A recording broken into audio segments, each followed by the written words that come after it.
Fala galera, boa noite, bom dia, boa tarde. Eu sou o Geraldo Maciel. Eu sou o Lucão. Essa é a Playlist Infinita e esse é o nosso último vídeo falando do filme do Oscar.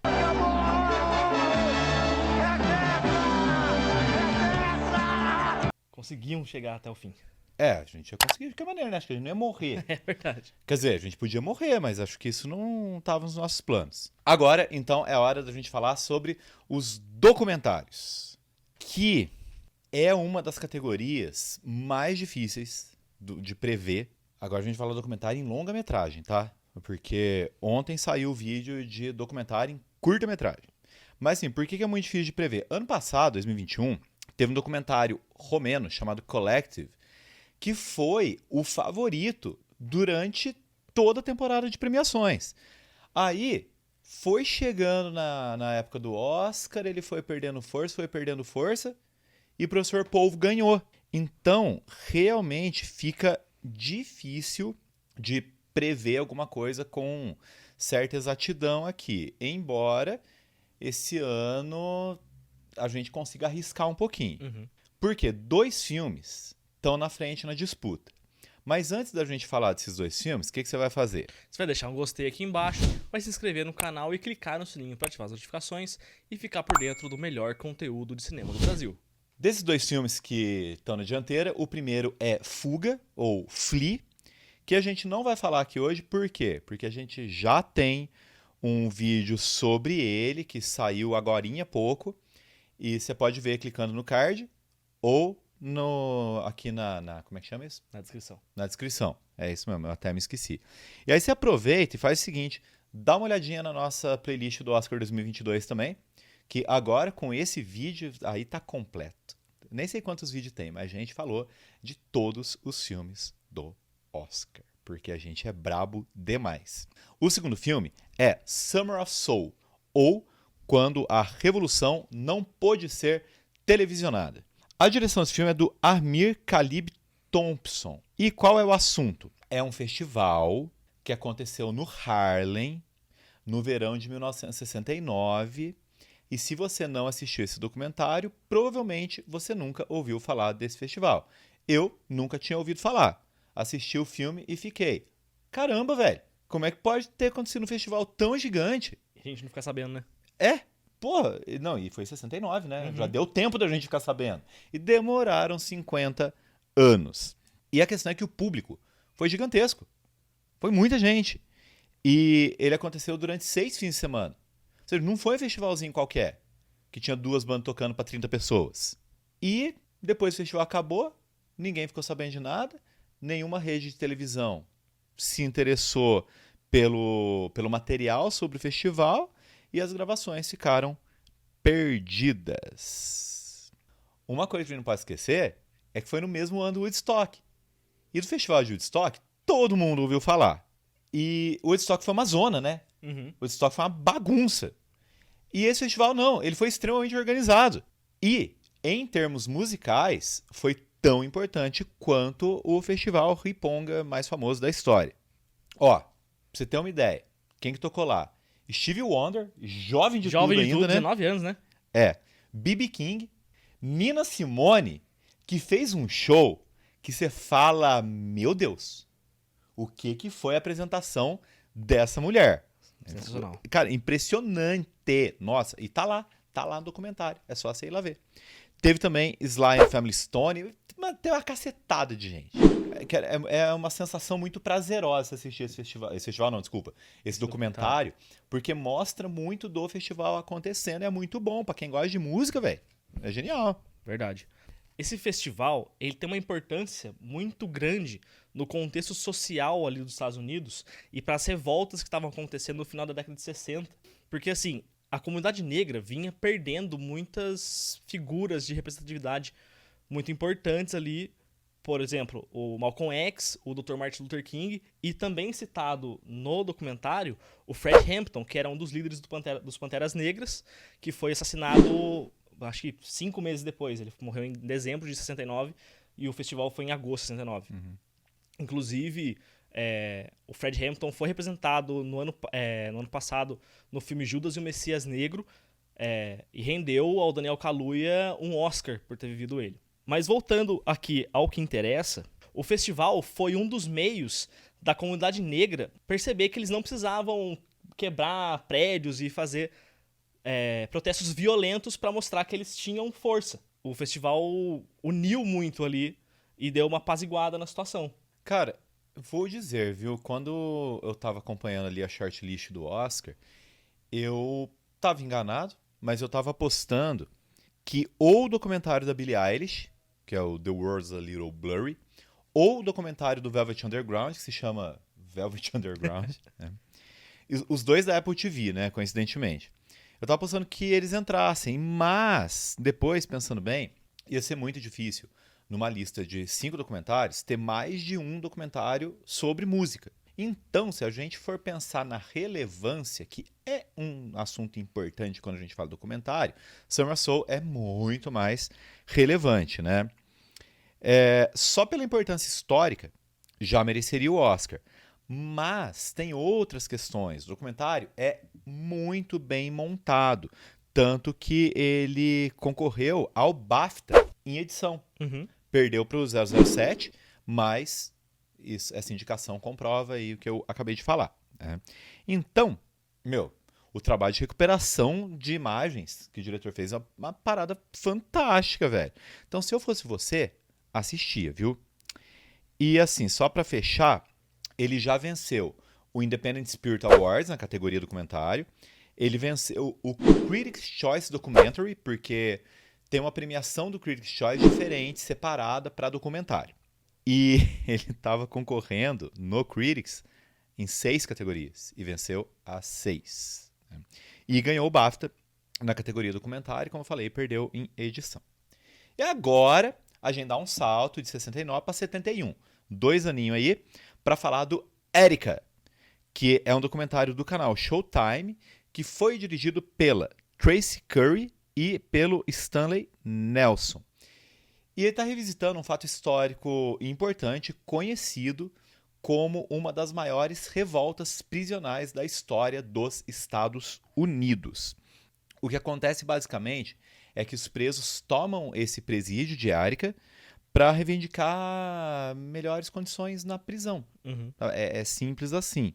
E repetidamente o filme afirma que o que eles queriam era ser tratados como humanos. É isso.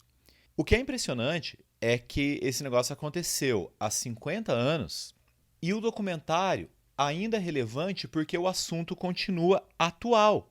Porque pouca coisa mudou no sistema carcerário e não apenas nos Estados Unidos, né? É isso. Porque a gente tem as condições estruturais, que são sempre muito complicadas. A gente tem o racismo, que é presente na organização desse sistema prisional. E, óbvio, toda a problemática da violência. Então, esse longa vai acompanhar os 5 dias em que essa revolta durou, né? Numa montagem bem tradicional, bem tranquila, assim, né? Em que ele alterna as imagens recuperadas de arquivos e entrevistas com as pessoas envolvidas agora. As pessoas que sejam os ex-prisioneiros, sejam pessoas que trabalhavam no presídio ou no governo e tal, né? Agora, uma coisa que não pegou bem foi a trilha sonora. A trilha sonora é muito forçada e ela tá tentando criar uma emoção o tempo todo que fica chato. Ficou mal usado. Isso foi bastante incômodo. É uma trilha sonora meio invasiva. Uhum. Eu não gostei, não. Agora, gente, pela natureza do assunto, não é preciso ser nenhum gênio para saber que a coisa toda terminou em massacre. Por quê? Porque um guarda que foi ferido no início da rebelião morreu. E aí os ânimos se alteraram do lado de fora, a polícia invadiu numa ação desastrosa que matou 29 prisioneiros e 10 reféns. E aí tem toda a questão de ter acusado os prisioneiros, ter matado os reféns, quando na verdade não foi isso que aconteceu, porque a polícia entrou atirando todo mundo, tarará, tarará. Curiosidade, a primeira vez que eu ouvi falar desse massacre em Erika foi no filme Um Dia de Cão, que é um dos clássicos do Sidney Lumet, protagonizado pelo Al Pacino. O nome do filme em inglês é Dog Day Afternoon. E o personagem do Al Pacino, ele vai assaltar um banco e aí acaba terminando uma situação com reféns e uma negociação enorme com a polícia, e ele sai gritando, Erika, Erika, do banco lá que ele tá assaltando, né? O filme é de 75, ou seja, pouquíssimo tempo depois da situação aí ter ocorrido, né? Uhum. Agora, digo o seguinte, se você for minimamente bem informado, você vai, assim, lembrar de outro massacre ocorrido em presídios, como, por exemplo, o do Carandiru, em São Paulo, que aconteceu em outubro de 1992. E aí, o Sepultura, nesse disco aqui, Chaos AD, que é de 93, olha só, um ano depois, disco fantástico, maravilhoso, eles gravaram uma música chamada Manifest, em que é uma música bem diferente em termos estruturais, porque ela é toda narrada. Ela não é cantada, e ela é narrada com uma voz abafada, enquanto tem um fundo musical que fica entre o thrash metal e o hardcore. E aí conta toda a história do massacre lá do Carandiru, né? Cara, a música é muito boa. E agora eu acho que o Sepultura empatou com o Lacuna Coil, com o U2 e com o Muse.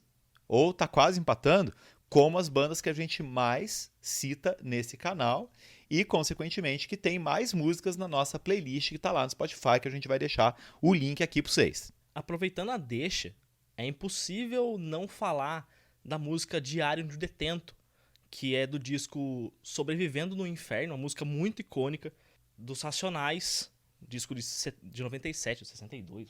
Eu falei a data errada. O disco é de 97, aqui é o livro que tem todas as letras.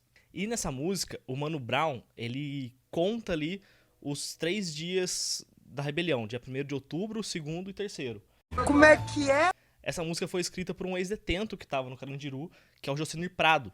Então, a música, além de contar o que aconteceu no massacre do Carandiru, também conta muito da dinâmica ali que os detentos presenciavam todo dia, os maus tratos e tudo mais. E é muito parecido com o que aconteceu em Ática e que acontece em muitos outros presídios ao redor do mundo. Vamos lá, gente, vamos mudar de filme. Próximo documentário, Ascension, que é dirigido pela cineasta sino-americana Jessica Kingdom. E, cara, essa mulher, ela tem uma carreira bem movimentada ali como roteirista, diretora, produtora. Ela é multifunção. Em 2017, ela teve certa projeção ali com um curta documentário chamado Commodity City. E agora, mais projeção ainda, obviamente, porque ela está concorrendo ao Oscar, né, minha gente? Uhum. Esse filme é produzido pela MTV Documentary Films, que já esteve no Oscar, embora não tenha ganhado, né? Com os curtas St. Louis Superman, 2019, e Hunger Wars, 2020. Que lembra que deixou a gente traumatizado? Nossa senhora, eu nunca fiquei tão triste depois de ver um filme na minha vida. Cara, acontece um negócio nesse filme. A cineasta optou por não utilizar narração. Tudo bem, não tem problema, não é obrigado a utilizar narração. Mas ela também não utilizou entrevistas. O que ela está fazendo é mostrar as cenas da estrutura trabalhista chinesa, desde a linha de produção em fábrica até a aula de etiqueta ocidental, que eu nem entendi muito direito para que serve aquele trabalho, mas falta algo que alinhave as coisas ali. Você não sabe exatamente do que o documentário trata se você não der uma pesquisadinha antes. Porque começa a mostrar cenas do trabalho, mas peraí, o que é isso? Né? Porque o que ela faz, gente, é apresentar várias situações para tentar, a partir delas, criar um cenário amplo do que é o trabalho na China hoje. Só que ela não aprofunda em nenhuma área do trabalho lá. Não é necessariamente um problema, só que é necessário ter uma linha narrativa que dê unidade ao filme, né? Então, ele não é longo. Ele tem 1h30, um pouquinho mais de 1h30, mas fica um pouco cansativo. Parece que a diretora, ela esqueceu que o documentário ele também é uma narrativa.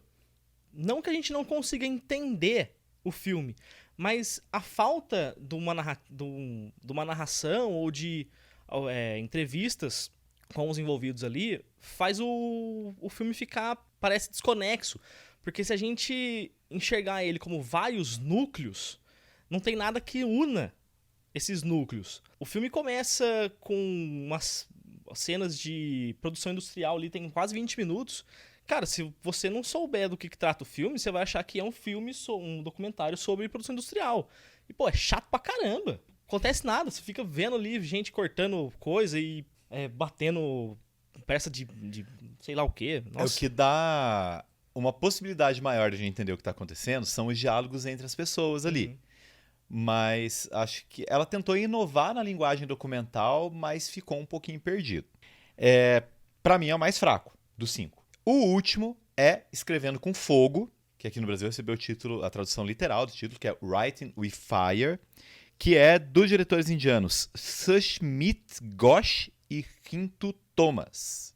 Cara, esse filme eu fiquei emocionadíssimo esse filme, porque fala de um grupo de mulheres na Índia que mantém um jornal independente chamado Khabar Lahariya há 20 anos. Quando o filme começa, não faz 20 anos ainda, o jornal existe há 14 anos, se não me engano. Mas tem um detalhe aí, cara. 2 detalhes. Primeiro, são mulheres na Índia. A gente sabe que existem situações muito complicadas envolvendo a questão feminina na Índia.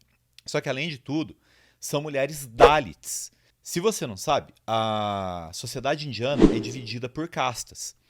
E os Dalits são a casta mais baixa. Algumas não, né? Algumas pessoas na Índia fica difícil, porque tem gente pra caramba. Gente pra caramba lá. Então, muita gente considera os Dalits intocáveis. Intocáveis literalmente. De não poder tocar neles porque eles são inferiores, porque eles são sujos. Então, para esse grupo de mulheres Dalits montar um jornal, e elas montam e elas denunciam um monte de coisa, cara. Elas não têm medo. São mulheres impetuosas ali que fazem o que é necessário para fazer jornalismo, sabe? E aqui também não tem uma narração, só que aqui não é problema. Porque você entende perfeitamente a linha narrativa a partir das histórias do jornal que ela tá contando. E os depoimentos são das próprias jornalistas. E o filme se passa em 2016, né? A maior parte dele se passa em 2016. E é justamente o momento de transição do jornal impresso para o formato digital. Porque é quando elas criam um canal no YouTube e começam a transmitir. E aí vai informando no documentário quantas visualizações teve o canal e vai aumentando exponencialmente. E aí a gente é apresentado ao mesmo tempo em que são mostradas as mudanças do jornal aos problemas sociais da Índia. E são problemas sociais com os quais os grandes jornais, que são normalmente dirigidos por homens das castas mais altas, não se preocupam. E esse filme ele vem conquistando vários prêmios, várias indicações. Ganhou 2 prêmios no Festival de Sundance, estava concorrendo a 3. E assim como o Ascension, o Fuga e o Summer of Soul, está indicado ao PGA. Quando esse vídeo aqui for ao ar, já vai ter saído o resultado do PGA. É que a gente está gravando bem antes, né? E aí a gente deixa aqui na tela quem venceu. E aí, dentre esses problemas todos que elas falam nesse momento de transição do jornal, tem várias questões relacionadas a esse sistema de castas, do qual elas fazem parte, a maneira como as mulheres são tratadas, relações que acontecem também de uma maneira muito intensa na Índia entre política e religião. Então, quando a gente termina de assistir, a gente sente algumas coisas para além de toda a problemática social e política. A gente sente que esse filme é uma declaração de amor ao jornalismo. E vou dizer aqui, o meu documentário favorito foi Summer of Soul, e até eu assistir esse filme, era Fuga, o segundo documentário. Esse aqui, cara, ele tá ali pau a pau com Summer of Soul. Gostei muito mesmo desse documentário. Né? Então, assim, tirando a Ascension, que não é lá muito grandes coisas, aí ganha, né, pessoa? Nossa. A gente tem uma boa leva de documentários esse ano, sim. Vamos ver qual deles vai se consagrar como grande vencedor. Grande abraço. Um beijo e até o Oscar.